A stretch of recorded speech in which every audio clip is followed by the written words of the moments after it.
Volume 4 C10. The howling winds might have covered words, but they did nothing to cover thoughts which billowed about true Demiurge's mind with the same whirlwind force that they struck and carried aloft the tails of his lord's white wizard's robes. My lord has been behaving so oddly, lately. Ever since his return from Kani. Or before that, perhaps before the last day? Demiurge asked himself that question, and then his prodigious mind began to rush back to the beginning. To the very day of his making, and when first setting eyes on the Creator, Lord Albert. Lord Ines was, in his mind, the bridge between the good of Lord Touchme and the serene evil of Lord Albert Alan Odell, the apex of both, the master of the tomb. And yet somehow it seemed to, and what he was since coming to this new world, seemed different. It's like he feels something for the animals here, the various sheep. Granted, some few have the right attitude, and yet still that can't be why he graces them with such mercy. Can it? His demonic heart was lost in the chaos of his inner life.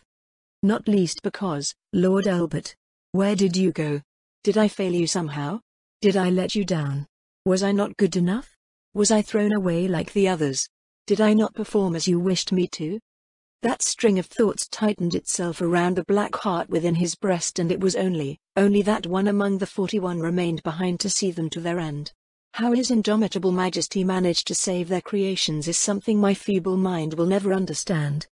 Reverence for the one who stayed was one of the horses on a chariot team. Beside that one ran his doubts about his worthiness to serve, born the day Lord Albert said farewell and disappeared. Beside that one lay his ambition. I will prove that I should not have been abandoned. I will devote myself to the last service of the Supreme Beings. If I give to him the world, perhaps my father watches me? Perhaps he still cherishes his son and waits for me to make him proud? It was a possibility, a dubious one, a doubtful one, but the mere possibility kept Demiurge, the mighty archdevil, up late on more nights than he would have willingly spoken of to anyone. Yet in front of him was the last of the team of 4 horses, Lord Ines, who remained, trusting in all his servants seemingly without question. Never will you doubt me. I won't let you down. His zeal to prove himself to the vanished Albert, his grand creator, was matched by his zeal to serve the last creator to remain, the one to lead all the supreme beings. And yet Lord Ines was being strange.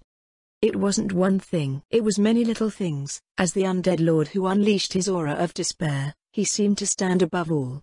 Even now, he still had something of the divine about him, and yet the little things, the shake of fingers, the total concealment even of his face behind the mask. Why? The struggle to comprehend this led to blasphemous thoughts, things that he dared not even imagine in his wildest of dreams or most confounding of concepts. In the end Demiurge found comfort in one thing. It is simply all according to his 10,000-year plan.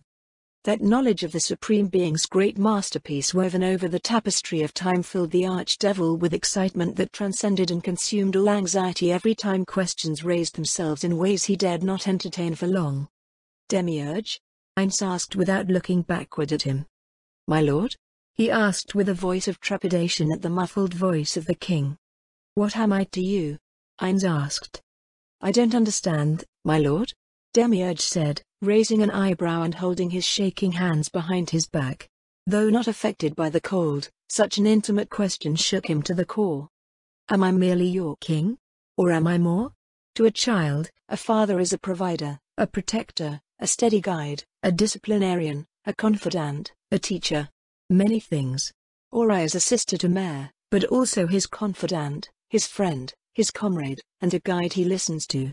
So, what am I to you? Ines clarified his question to the archdevil. My lord. To answer that question in full I must ask a moment's thought for my feeble mind to answer you best. Ines gave a quiet nod, and that left Demiurge in quiet reflection as they rounded the bend and ascended the mountain further. As they went around the bend they both briefly paused upon seeing something unexpected. Ines raised his hand to stop the archdevil in his tracks. That, he said, looks to be an entrance. But an abandoned entrance. No guards, fallen snow not moved aside. Be on your guard, Demiurge. Ines ordered. My lord. Allow me to go forward first and check for danger. Demiurge hastened to say, and when Ines' warding hand came down, Demiurge approached. The double doors were broad and carved in a very simple way with simple block patterns etched into a solid stone. These blocks were patterned to look like stacked columns that widened into wider squares at the top and bottom. The stone itself was grey and likely granite, clearly carved into the mountainside itself. Around the wide gate were great crags that jutted out like teeth from a terrible maw, and from above the once distant snow fell freely. Demiurge stood in front of the door and put his hand on the surface. The smooth carvings were cold as the icy mountain, but other than their artistry there appeared to be nothing special about them. Nothing, except a very mild seal enchantment. Sealed. Sealed with no guards. Nobody was planning to come this way again, not for some time. Demiurge found that reasoning to be simple enough. There was no evidence that anyone passed in or out of the gate at all recently, and come to that, no evidence that the trail was being maintained either. Scattered stones would have been swept aside by carts or travelers. Even a race who prefer to stick to their mountains won't cut themselves off completely from the outside world. Trade was always a factor, so if not through this gate, then where? And why abandon a gate like this? Demiurge? Ainz asked. The archdevil looked over his shoulder. It is sealed with magic, my lord. Yet the magic in question is unique. It isn't the standard enchantment. This is an example of runecraft. You can break it, I assume? Ainz asked rhetorically. Easily, the runes comprise a puzzle which require knowledge, but I can break the seal with my own power easily, or simply shatter the gate. It is only granite after all. Demiurge responded with a derisive snort. Then do so, Ainz commanded. Drawing back his hand, Demiurge punched the gate. The sound of shattering granite was like thunder over the mountainside and echoed all the way down to the valley below. Chunks of broken stone hurled within and smashed into yet more, smaller pieces as they cracked against the stone. Good work, Ainz said with a sharp nod. Now let's go visit the dwarves. They then stepped inside, allowing the mountain and the darkness to swallow them both whole. Volume 4c11. Being engulfed in the darkness was no issue for Demiurge. If anything, it was quite cozy being so surrounded by stone that one was nearly encased in it. But behind him he could feel his master's slowed steps.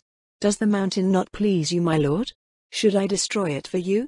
Demiurge asked, but Ainz answered that with a shaking of his head. Being a high-level human meant his eyes adjusted very quickly to the darkness, but it wasn't perfect or instant. Ainz quickly covered for the hesitation. It isn't that. I'm merely noticing something odd. My lord? Demiurge asked. His heart did backflips in his chest. A chance at hearing one of his lord's insights was invaluable. Ainz put his hand along the stone wall and began to trace it, searching for something to cover his words. He bought time by asking, dwarves do not see in the dark perfectly, do they? Demiurge shook his head at that. No. Not to my knowledge. Then he gasped, brilliant, Lord Ainz. How could I have failed to grasp that this whole area has been completely abandoned? Ainz coughed into his hand. What? He caught himself before he asked the question and instead said, show me what you have learned. Speaking as if he were a teacher to a student. Since the dwarves have little wood and we see no evidence of coal burning, they must use some form of magic to light the tunnels, but there is none here. If there is none here and the gate was completely sealed, it means they took whatever magic items they had here with them. They then abandoned the area completely, though why? I do not yet know, Demiurge said and touched the wall in the same way as his lord did. Please be pleased. Don't let me disappoint the last of them. Whether it was a plea inside his own mind or a prayer to the godly father that had abandoned him, even Demiurge himself was unsure of what the thought really was. He kept his face serene as he spoke and waited for his lord to answer. Yes, very good, that's it exactly, Demiurge. Well done. Ainz praised the archdevil. Continue then. If we follow the path, as this is a mountain, we must eventually find the dwarves themselves, assuming they are still alive. It was only a few years, my lord. Is it really likely that they were wiped out since Sanbaru's last visit? Demiurge asked, but his master only shrugged. Who can say? Ainz finally added, and they went deeper into the long cavern. The walls were not at all smooth, but they had clearly been cut back a great deal and widened to allow groups to pass through. This is not the tunnel that Sanbaru saw. There's no way. For that matter, his winding path didn't seem the same either. The entrance was much smaller. But I can't go back. Ainz was now absolutely sure that whatever way they'd come, it wasn't the way Sanbaru went when he was here. My own lack of skill with memory reading did this. I need a subject to practice on.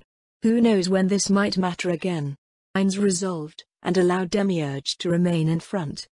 The path carried on for what felt like hours. The stale air of the cave blew gently, but with the gate smashed at their backs, the temperature dropped by at least a few degrees. No one came to inspect the sound of the crash, however. Either they have no guards or they're really bad at their jobs. Nobody would have missed that racket. Heinz felt his pulse start to race, a mix of natural fear and excitement blended together in his heart while he drew deeper and deeper into the heart of the mountain until he heard the vague noise of shouting and saw a light source reaching the wall around a distant corner. Immediately and without even thinking, both cast the same spell. Signless. Thus disguising their presence, scent, and sound from detection. Worthless layabout. It's fine to be lazy if you're strong, but you're simply too weak to get away with it. How are you supposed to represent frost dragons in battle if you have to waddle to get there? Heinz flinched, and immediately disliked the speaker. Whatever the race, he recognized the denigration from parent to child. You can't spend all day in there reading books. Get out, grow strong, bully some quaggoer or even go frighten some dwarves. Work those worthless wings and flap up to the sky. How will you protect any treasure you get if you can barely move? How will you even get treasure? It was a rough, roaring sort of voice, far louder than the one in response. It was enough, however, to draw Demiurge and Heinz to a standstill and listen. Father, knowledge is its own strength. A thunderous echo reached the pair in the tunnel, the sound of a backhand striking a face, a great thud as the one struck fell down. How is that for strength? What good did your books do you then? Did they shield you from pain? Did they teach you how to stop me? Did they do anything but provoke me to strike your face and knock you down? They certainly didn't cushion your landing. The sound of scraping claws over stone and heavy breathing carried to where they stood, secreted well out of the way and unable to see around the corner. They could still tell what happened. The one hit was dragging themselves up to their feet again. They taught me that you're wrong. The dwarves built this great library of knowledge. They made the city you're so proud of. We just occupied what they built, we made nothing ourselves. Who is really strong there, father? We need them, they don't need us. The voice was smaller, but still defiant. Another blow landed, and the cracking sound was worse, as was the sound of the thud which followed. There was no sound from the smaller voice after that. Silence. The bigger, rougher voice sounded again. It was almost like it was spitting for a moment. Foolish young boy. You're not only no dragon at all. And you're no son of mine.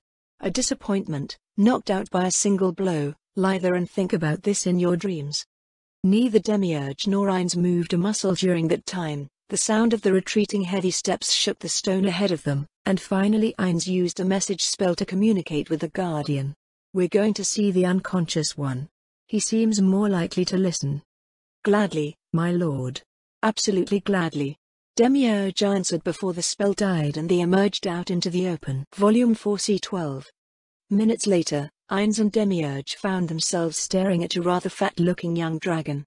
Frost dragon, judging by the pale blue coloration, and I suppose they have that extra fat to cope with the weather.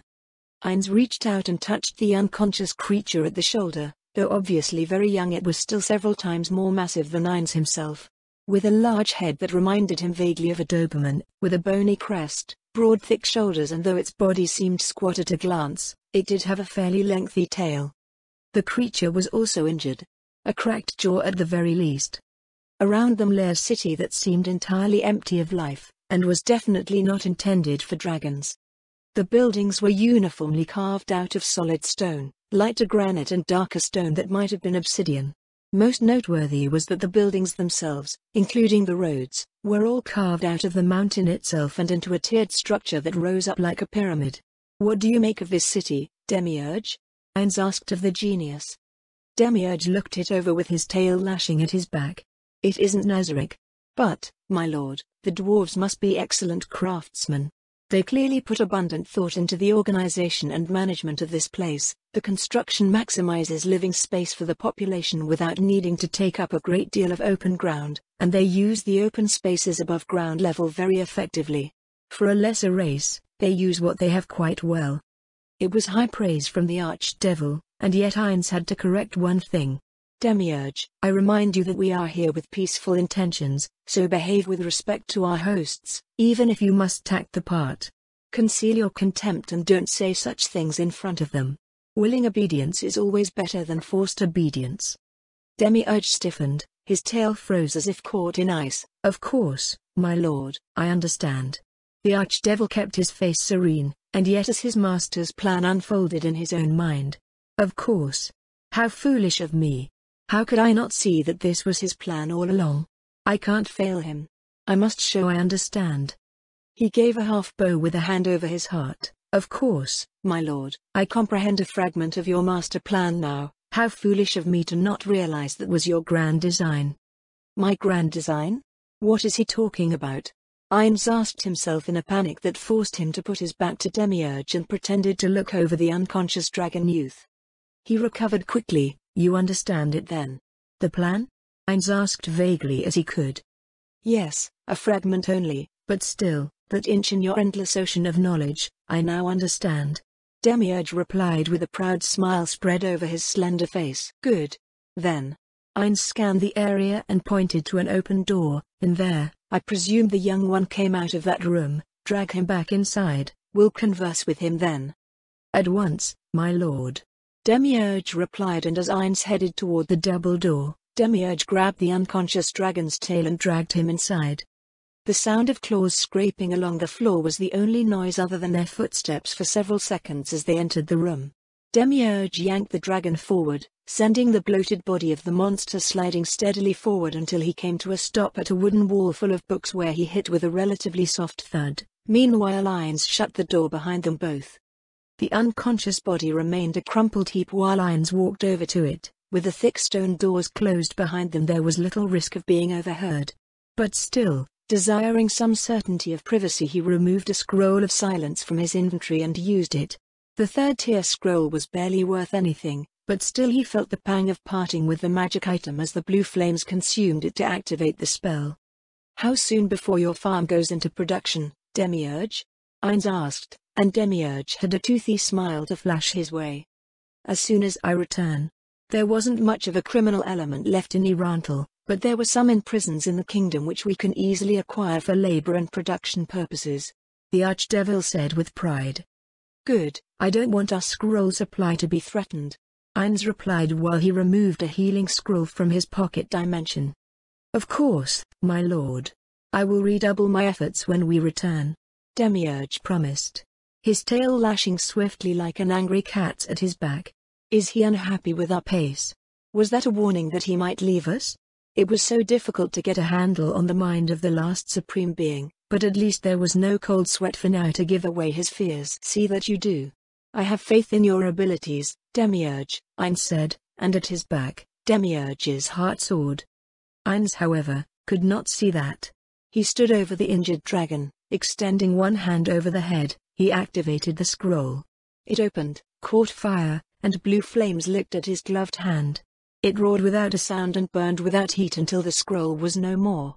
Instead, a gentle whitish blue light engulfed the creature and pulsed like a bioluminescent bug for several seconds. Under Ainz's own eyes, the jaw began to knit back together where it was damaged, and the crimson blood that stained the surface of its ice-blue scales began to disappear. While the jaw hung somewhat open, it was clear a tooth had broken, shattered into a jagged ruin far different than the curved, knife-like teeth in the rest of his jaw. That injury too, despite being somewhat older, healed as well. I wonder how often the big one hits the little one. Probably a fair bit. Now that the spell fades, Ainz watched the less than obvious take place. Other darker scales began to lighten as the spell's effects started to fade away. Thus, he suspected something unpleasant. Those were bruises that ran rather deep. Didn't they indicate that they were parent and child before? Ainz asked himself, recalling the conversation.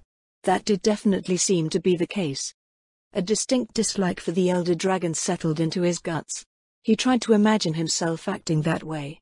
To imagine raising a hand to hurt his Shultier, or his Albedo, or his Aura, or Maya, or Demiurge, or the other children of his friends.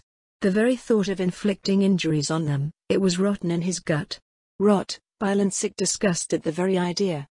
Thus imagined, a swelling of pity for the youngling at his feet rose up. Should I wake him, my lord? Demiurge asked when the spell faded to nothing. Ainz thought it over. No, let him rest for now. When he wakes up we will have many questions and many things for him to do. But for now ye may rest peacefully. As my merciful lord commands, Demiurge said placidly. And, in silence, they waited.